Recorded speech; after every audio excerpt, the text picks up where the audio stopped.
Just a few minutes and you're out in the country, farm after farm. Makes you think maybe the city's not as important as you thought.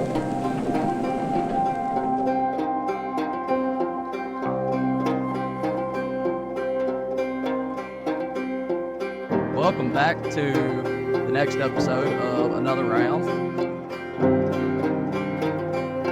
I'm Clay. This is my co-host, Brandon. Yep. Finally got you in the Southeast, man.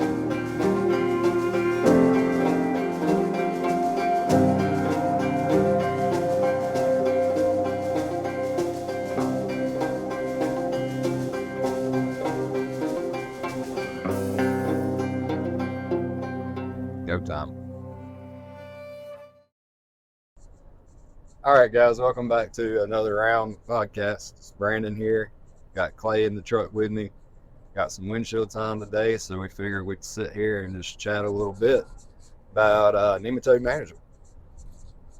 And the beauty of nematodes is, with me being as young and green as I am, at least in my opinion, in the agronomy side of things, I really don't know a lot about nematodes.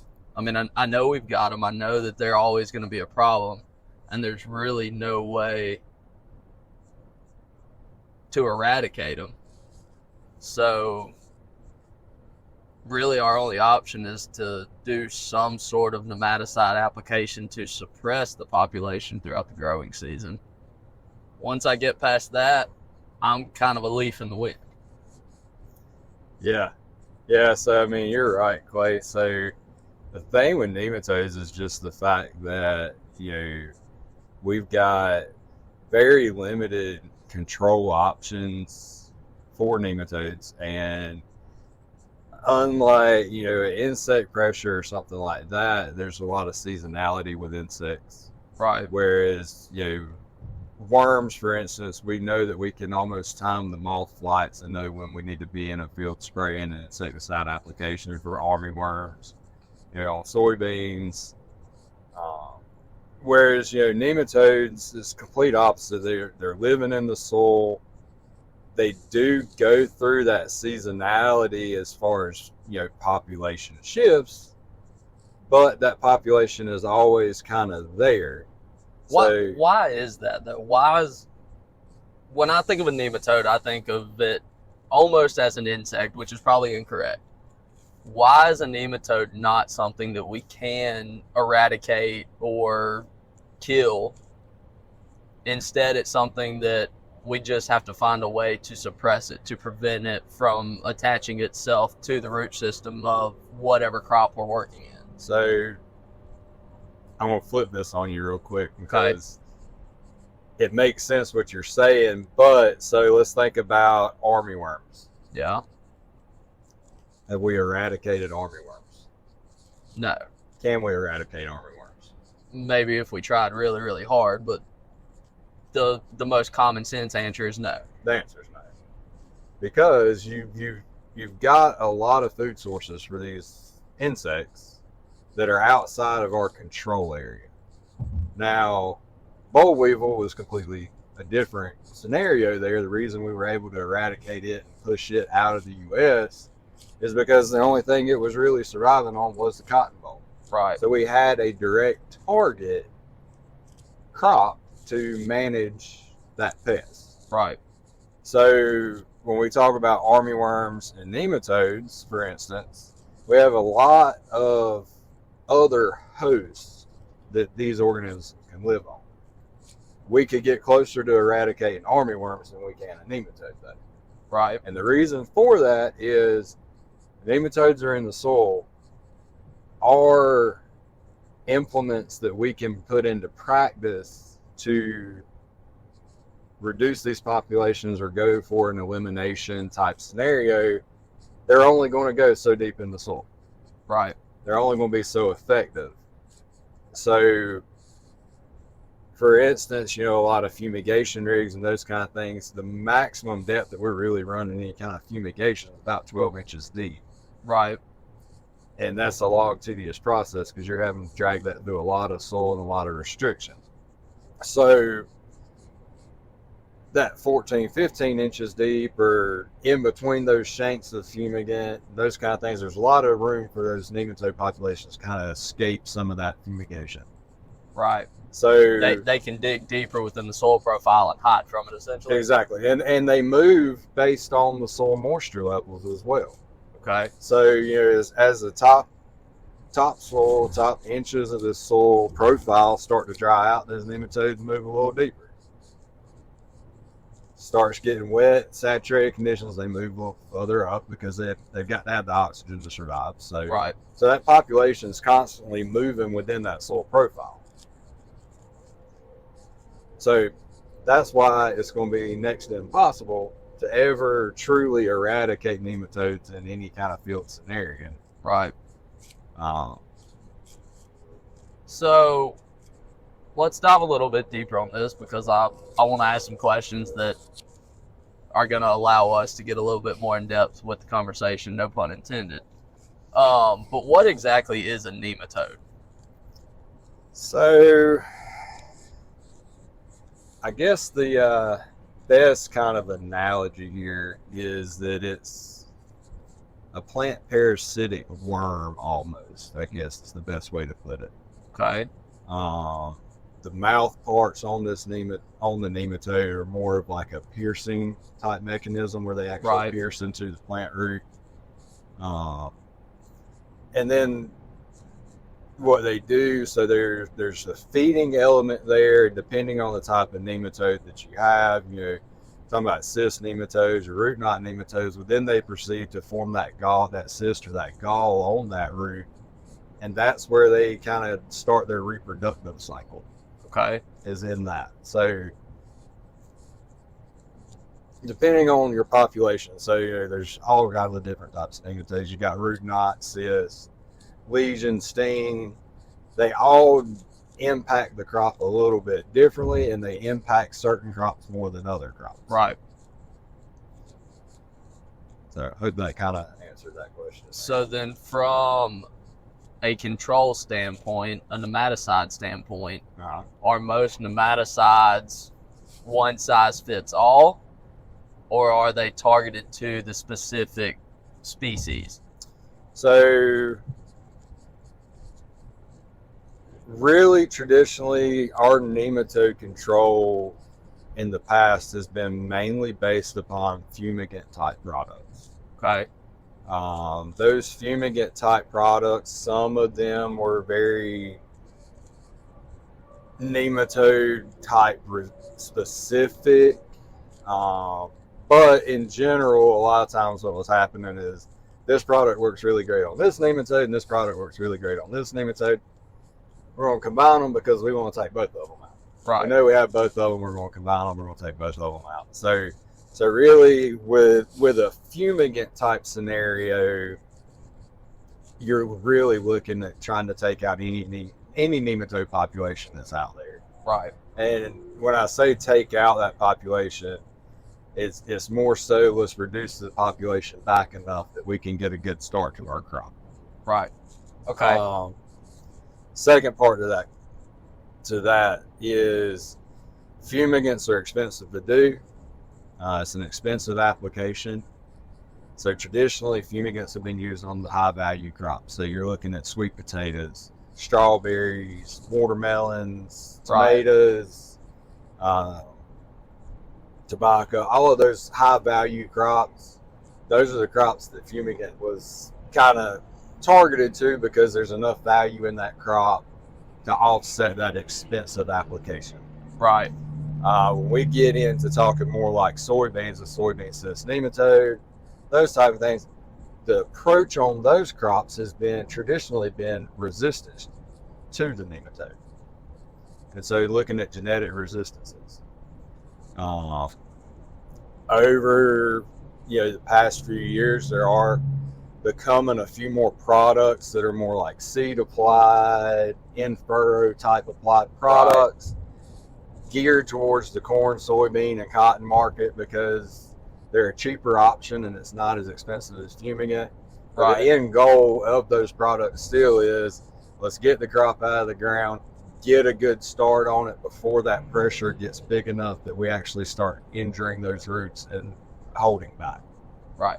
Okay, so talking about sweet potatoes, this is just where my head went. So Vardaman, Mississippi, forever has been the sweet potato capital of the Southeast, if not the world. We moved a lot of our potato production away from Vardaman because of the lack of rotation, essentially, where we were just sweet potatoes year after year after year. Now these sweet potato growers have had to go outside the county, outside that community, and find ground in other parts of the state to put sweet potatoes on because the nematode pressure got so high. There wasn't anything that they could do at that point to suppress that population. Correct. So now we're growing beans and corn and cotton and things like that in that area. We're still seeing some pressure, not given it's reduced because for maybe it's variety of nematode species, whatever, they're not as prone to or those plants aren't as susceptible to those style nematodes, whatever. But the concern now that we're starting to see some of these growers have, they're working with the sweet potato growers, sharecropping, trading land back and forth year to year, is that they're starting to see some of these nematodes coming out of the sweet potato ground and starting to infiltrate these other parts of the state. Yeah, so nematodes, because they are by nature in the soil, they're very easy to move from one field to the next. Well, especially with sweet potatoes, the way that they're grown. Well, because you're transplanting everything, you're taking them with you if you're digging transplants and moving them across county lines. Any crop that you're growing in a field that has nematodes in it, unless you're actually power washing that equipment off before you leave that field and spraying a bleach solution or something on there to knock those nematodes back, yeah, you're going to move a few nematodes from one farm to the next. Right. Now, is that going to ruin that next farm? Probably not. You're probably not moving that many nematodes. Now, the exception to that is North Carolina, where we now have the guava root knot nematode that's come in. And that nematode actually on sweet potatoes has a big impact because now we've got a nematode that's actually affecting the opportunity for export of this crop.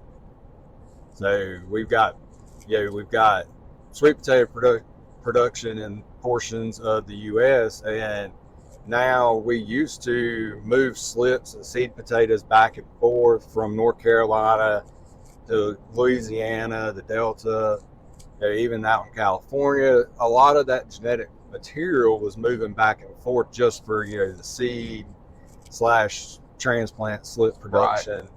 Propagation materials. Now, because of that nematode, North Carolina's kind of doing their own thing because nobody else wants a potential of infected roots or seed stock to come in. Yeah. And potentially move this further than where it started out at. Okay, so let's backtrack a little bit because I've thunk up another question while we've been talking. With a nematode population like that, even if you are rotating crops, is it almost a requirement, might not be the best way to phrase it, but is it almost a requirement to continue suppression of the nematodes via either fumigation or nematicides or whatever year in and year out, even though you're rotating crops, to keep that population suppressed or down before you bring your high susceptibility crop back into the rotation? Yeah, so I mean, in an ideal world, in a scenario of a field where you do have a high nematode population or you have this guava root knot nematode in the field, we know that the guava root knot, it not only impacts cotton, it impacts tobacco, it impacts soybeans, peanuts. We've got all these crops that were involved in this rotation scheme of this sweet potato production. Right. But it comes down to we can afford to pay to control the nematode or suppress the nematode in the high value crop of the tobacco crop or the sweet potato crop. But the cotton crop and the corn crop doesn't have enough return to the farm to justify control measures. Okay. Now when I'm talking control measures here, you're talking about fumigation. Okay. Now, with some of these other new products that are starting to come on the market that can be seed applied in fur, those kind of things, it's becoming a little easier for people to justify that cheaper or a lower cost to incorporate that into their cotton production, their corn production. So does that leave you an opportunity to save your fumigation practice for the fall before your high value crop, and then it gives you the opportunity to do a little bit, I don't know if less effective is the proper term or not, but to come in with a nematicide or something like that for your cash crops? Yeah. So, the high value crop, you're always going, until better products come along, you're always going to have that high value crop's going to receive that fumigation either in the fall or right in the spring, right before that crop's transplanted out to the field. But then bringing in some of these other options into the row crop, the cotton, the corn, the soybeans, into that program. Yeah, your seed treatments and your furrow. With the goal being is that we still have some form of control measure in place that maybe in the off years when we don't have that high value crop with that fumigation that does a really big knockback of that population early on, maybe we can actually slowly, if we have that continuous system of looking at nematode management, where, and I think that's the appropriate term to use for this, is more of management, using the tools that you have to kind of reach a goal. So we're practicing this nematode management where we're not only, where our focus isn't just year one of this high value crop and then we just put the other crops out there and we forget we even have nematodes. We know we have them. So let's manage those on the off years with some different alternatives that maybe still would fit into our budget. Okay. So let's change notes here. We've been at the concept sales meeting for the past couple of days. Yep.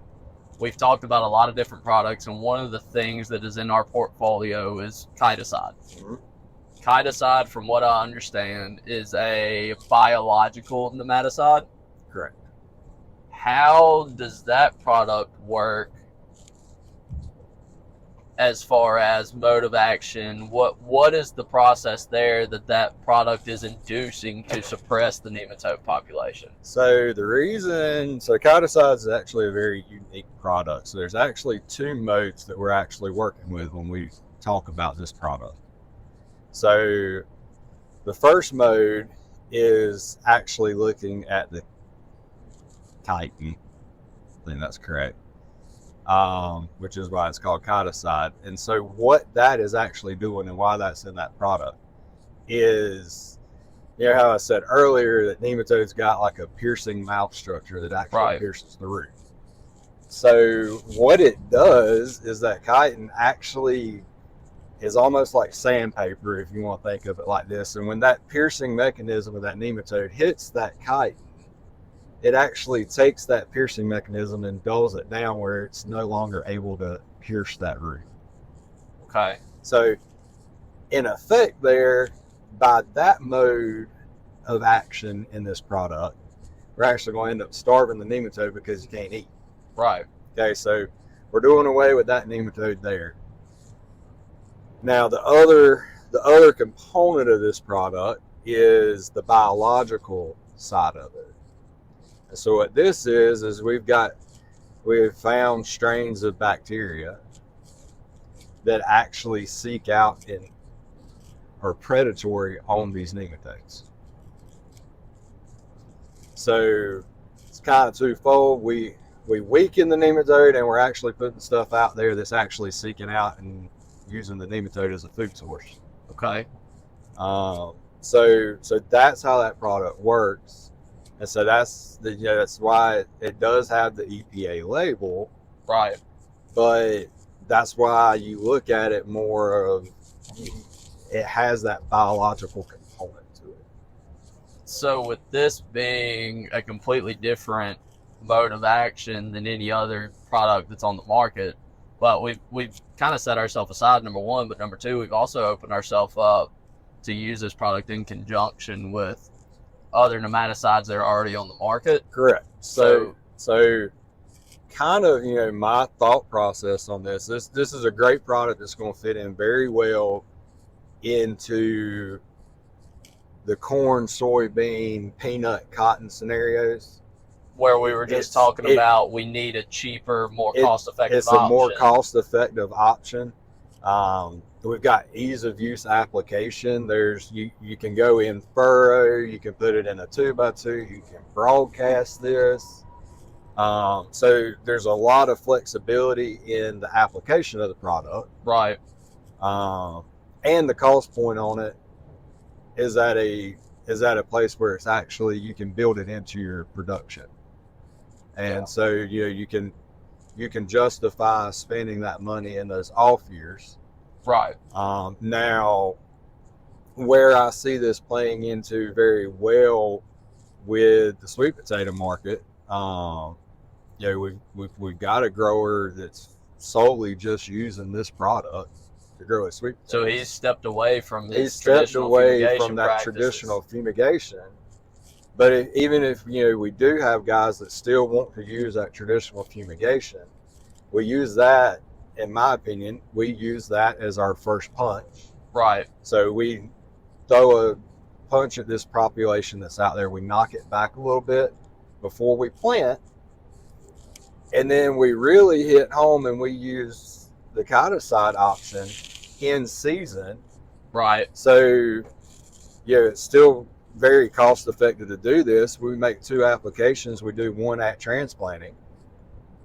And then we come back in at lay-by on those sweet potatoes and we make a second application. And we have really extended our window. An insurance shot almost. Exactly. We've extended that window to where really we've suppressed that population for probably 75 to 80% of that growing season.